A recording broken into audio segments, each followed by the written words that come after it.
जय हिंद मित्रांनो, एक्झाम जागरवर तुम्हा सर्वांचं पुन्हा एकदा स्वागत आहे. मित्रांनो, आजच्या चालू घडामोडीच्या सत्रात आपण नुकत्याच घडलेल्या घटनांवर आधारित MCQची प्रॅक्टिस करणार असून यातील एक एक प्रश्न अत्यंत महत्त्वाचा आहे. त्यासाठी व्हिडिओ शेवटपर्यंत पहा व आपल्या मित्रांसोबत सुद्धा शेअर करा, जेणेकरून येणाऱ्या एक्झाममध्ये त्यांना सुद्धा याचा फायदा होईल. बघा, पहिला प्रश्न काय म्हणतो, शाळा सोडलेल्या मुलांना शिक्षण व्यवस्थेशी पुन्हा जोडण्यासाठी दिल्ली पोलिसांनी कोणता उपक्रम सुरू केला? या प्रश्नाचं योग्य उत्तर आहे पर्याय क्रमांक 1, म्हणजेच दिल्ली पोलिसांनी शाळा सोडलेल्या मुलांना शिक्षण व्यवस्थेशी पुन्हा जोडण्यासाठी नई दिशा हा उपक्रम सुरू केला. लक्षात ठेवा, काय नाव आहे या उपक्रमाचं? तर नई दिशा असं या उपक्रमाचं नाव आहे. हा उपक्रम दिल्ली पोलिसांद्वारे स्वयंसेवी संस्था आणि शाळांच्या सहकार्याने राबवण्यात येईल. मित्रांनो, येथे दिल्लीचा उल्लेख आला आहे, तर दिल्लीविषयी हे सुद्धा लक्षात ठेवा. अलीकडेच दिल्ली केंद्र सरकारच्या आयुष्मान भारत प्रधानमंत्री जन आरोग्य योजनेत सामील झाला आहे व या योजनेत सामील होणारे राज्य आणि केंद्रशासित प्रदेशात हे 35वे आहे.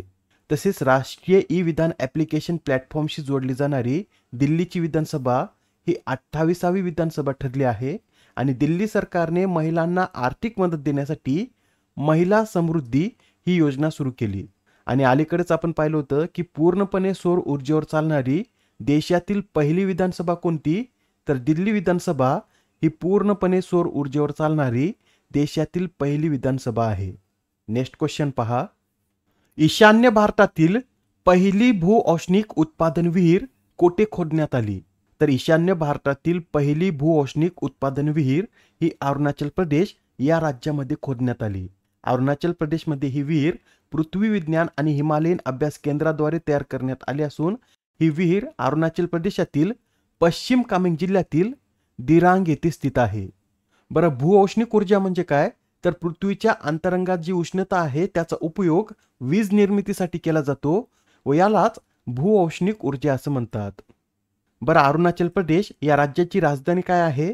तर इटानगर ही या राज्याची राजधानी आहे व या राज्याची स्थापना 1987 मध्ये करण्यात आली असून स्थापनेनुसार हे भारतातील 24वे राज्य आहे. सध्या या राज्याचे राज्यपाल लेफ्टनंट जनरल कैवल्य त्रिविक्रम पारनाईक असून मुख्यमंत्री पेमा खांडू आहेत व या राज्यामध्ये नामदफा आणि मोलिंग हे 2 नॅशनल पार्क आहेत. मित्रांनो, तुम्हाला कमेंटमध्ये सांगायचं आहे की अरुणाचल प्रदेश या राज्याला कोणकोणत्या देशाच्या सीमा संलग्न आहेत. ठीक आहे, तर आता हा प्रश्न पहा, भारतीय महिला क्रिकेट संघाने तिरंगी वनडे मालिकेचे विजेतेपद पटकावले, तर या तिरंगी मालिकेत भारत आणि श्रीलंकेसह सामील असणारा तिसरा देश कोणता? हेच आपल्याला सांगायचं आहे. या प्रश्नाचं उत्तर आहे पर्याय क्रमांक 3, म्हणजेच या तिरंगी मालिकेत भारत, दक्षिण आफ्रिका आणि श्रीलंका हे 3 देश सामील होते. यातील अंतिम सामन्यात भारताने श्रीलंकेला हरवून या स्पर्धेचं विजेतेपद पटकावलेलं आहे. ही स्पर्धा 27 एप्रिल ते 11 मे दरम्यान श्रीलंकेमध्ये आयोजित करण्यात आली होती. महत्त्वाचा प्रश्न आहे, लक्षात ठेवा, या तिरंगी वनडे स्पर्धेत भारत, श्रीलंका आणि दक्षिण आफ्रिका हे 3 देश सहभागी होते.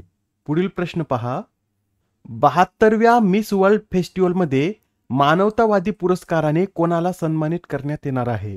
तर भारतात आयोजित या 72व्या मिस वर्ल्ड फेस्टिवलमध्ये मानवतावादी पुरस्काराने सोनू सूद यांना सन्मानित करण्यात येणार आहे. मित्रांनो, सोनू सूद यांनी कोविड-19 काळामध्ये जे योगदान दिलेलं आहे त्यांच्या त्या योगदानासाठीच त्यांना आता या मानवतावादी पुरस्काराने सन्मानित करण्यात येईल. बरं, यंदाच्या 72व्या मिस वर्ल्ड स्पर्धेचं आयोजन भारतातील कोणत्या राज्यात करण्यात येत आहे? तर तेलंगणा या राज्यामध्ये या स्पर्धेचं आयोजन करण्यात येत असून ही स्पर्धा 10 मे रोजी सुरू झाली आहे व 31 मे पर्यंत चालणार आहे. याआधी सुद्धा काही पुरस्कार देण्यात आले होते, ते सुद्धा आपण एकदा रिवाइज करून घेऊया. डिजिटल ट्रान्सफॉर्मेशन अवॉर्ड 2025 ने RBIला सन्मानित करण्यात आलं. Hockey India Balbir Singh senior पुरस्काराने हरमनप्रीत सिंग, पहिल्या साहित्यभूषण पुरस्काराने Madhu Mangesh Karnik, wetland wise youth श्रेणीमध्ये रामसर पुरस्कार doctor Jayashree Venkatesan, EY entrepreneur of the year 2024 ने नितीन कामत, तर प्रिट्झगर आर्किटेक्चर पुरस्कार 2025 ने लिऊ जियाकुन यांना सन्मानित करण्यात आलेला आहे. आता हा प्रश्न पहा, काय म्हणतो, लखनौ येथे ब्रह्मोस एरोस्पेस चाचणी सुविधा केंद्राचं उद्घाटन कोणाच्या हस्ते करण्यात आले? तर मित्रांनो, आता उत्तर प्रदेश राज्यातील लखनौ येथे ब्रह्मोस एरोस्पेस चाचणी सुविधा केंद्र स्थापन करण्यात आला असून याचं उद्घाटन आपले केंद्रीय संरक्षण मंत्री राजनाथ सिंह यांच्या हस्ते व्हर्च्युअलरित्या करण्यात आला आहे. हे जे केंद्र आहे याच्या निर्मितीसाठी 300 कोटी रुपयाची गुंतवणूक करण्यात आली असून या केंद्रामध्ये दरवर्षी 80 ते 100 ब्रह्मोस क्षेपणास्त्रे निर्माण केली जाणार आहेत. या ब्रह्मोस क्षेपणास्त्राविषयी माहिती सांगायची झाली तर एक सुपरसॉनिक क्रूज क्षेपणास्त्र असून याची निर्मिती भारत आणि रशिया या दोन देशाद्वारे संयुक्तपणे करण्यात आली असून हे जे क्षेपणास्त्र आहे हे जल, स्थल आणि वायू या तिन्ही माध्यमातून डागलं जाऊ शकतं व याचा वेग ध्वनीच्या वेगाच्या जवळजवळ 3 पट आहे आणि याची मारकक्षमता ही 290 ते 450 किलोमीटर पर्यंत आहे.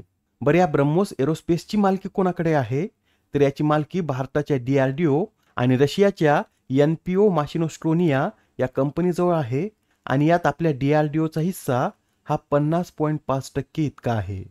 नेक्स्ट क्वेश्चन, कोणत्या राज्याने स्थलांतरित मुलांना शिक्षण देण्यासाठी ज्योती ही योजना सुरू केली? तर आता इतर राज्यातून आपल्या राज्यात स्थलांतरित होऊन आलेल्या मुलांना शिक्षण देण्यासाठी केरळ या राज्याद्वारे ज्योती ही योजना सुरू करण्यात आली. या योजनेचं उद्दिष्ट केरळच्या औपचारिक शिक्षण व्यवस्थेत स्थलांतरित कामगारांच्या मुलांना समाविष्ट करणे हे असून या योजनेअंतर्गत 3 ते 6 वर्ष वयोगटातील मुलांना अंगणवाड्यांमध्ये दाखल केले जाईल तर 6 वर्ष आणि त्यावरील वयाच्या मुलांना सरकारी शाळांमध्ये प्रवेश दिला जाणार आहे. नेक्स्ट क्वेश्चन, डिजिटल अटक किंवा सायबर गुन्ह्याविरुद्ध CBI द्वारे कोणते ऑपरेशन राबवण्यात येत आहे? या प्रश्नाचं उत्तर आहे पर्याय क्रमांक 2 म्हणजेच डिजिटल अटक किंवा सायबर गुन्ह्याविरुद्ध CBI द्वारे ऑपरेशन चक्र 5 हे ऑपरेशन राबवण्यात येत आहे. कोणतं ऑपरेशन तर ऑपरेशन चक्र 5 हे ऑपरेशन CBI द्वारे राबवण्यात येत आहे. बरं, CBIचे सध्या संचालक कोण आहेत तर प्रवीण सूद हे सध्या CBIचे संचालक असून अलीकडेच त्यांचा कार्यकाळ 1 वर्षाने वाढवला आहे व आता ते या पदावर 24 मे 2026 पर्यंत कार्य करतील. CBIचा फुल फॉर्म काय आहे तर CBI म्हणजे सेंट्रल ब्युरो ऑफ इन्व्हेस्टिगेशन असा CBIचा फुल फॉर्म आहे. नेक्स्ट क्वेश्चन, बॉब कॉपर यांचे नुकतेच वयाच्या 84व्या वर्षी निधन झाले तर ते कोणत्या देशाचे क्रिकेटपटू होते? या प्रश्नाचं उत्तर आहे पर्याय क्रमांक 4 म्हणजेच ते ऑस्ट्रेलिया या देशाचे क्रिकेटपटू होते आणि कसोटीमध्ये त्रिशतक झळकावणारे ते ऑस्ट्रेलियाचे पहिले खेळाडू असल्यामुळे यांचं नाव आपल्याला लक्षात ठेवायचं आहे. बॉब कॉपर हे ऑस्ट्रेलिया या देशाचे खेळाडू होते. आजच्या सत्रामधील शेवटचा प्रश्न पहा, दुसऱ्या महायुद्धाच्या 80व्या वर्धापन दिनानिमित्त कोणत्या देशाने 8 मे हा दिवस विजय दिन म्हणून साजरा करण्याची घोषणा केली? मित्रांनो, आता दुसऱ्या महायुद्धाच्या 80व्या वर्धापन दिनानिमित्त अमेरिका या देशाने 8 मे हा दिवस विजय दिन म्हणून साजरा करण्याची घोषणा केली. हे जे दुसरं महायुद्ध आहे हे 1939 ते 1945 दरम्यान घडलं होतं व यात एका बाजूला जर्मनी, इटली, जपान हे देश होते तर दुसऱ्या बाजूला ब्रिटन, फ्रान्स, सोव्हिएत संघ, अमेरिका हे मित्र राष्ट्र होते. या आधीच्या सत्रामध्ये तुमच्यासाठीचा प्रश्न होता, कोणत्या देशाने जगातील पहिली crypto tourism payment system launch केली? या प्रश्नाचं उत्तर आहे पर्याय क्रमांक 1 म्हणजे जगातील पहिली क्रिप्टो टुरिझम पेमेंट सिस्टीम ही भूतान या देशानं लॉन्च केली. आजच्या सत्रामधील तुमच्यासाठीचा प्रश्न पहा, 8000 पेक्षा जास्त उंचीवरील 7 शिखरे सर करणारे पहिले महाराष्ट्रीयन गिर्यारोहक कोण बनले आहेत? आता या प्रश्नाचं उत्तर कमेंटमध्ये देण्याचा प्रयत्न करा. उत्तर चुकलं तरी काय हरकत नाही, कारण ज्यावेळेस तुम्हाला या प्रश्नाचं योग्य उत्तर माहित होतं त्यावेळेस हा प्रश्न तुमच्या दीर्घकाळापर्यंत लक्षात राहतो. तर आता पुढच्या सत्रामध्ये पुन्हा भेटूया. धन्यवाद.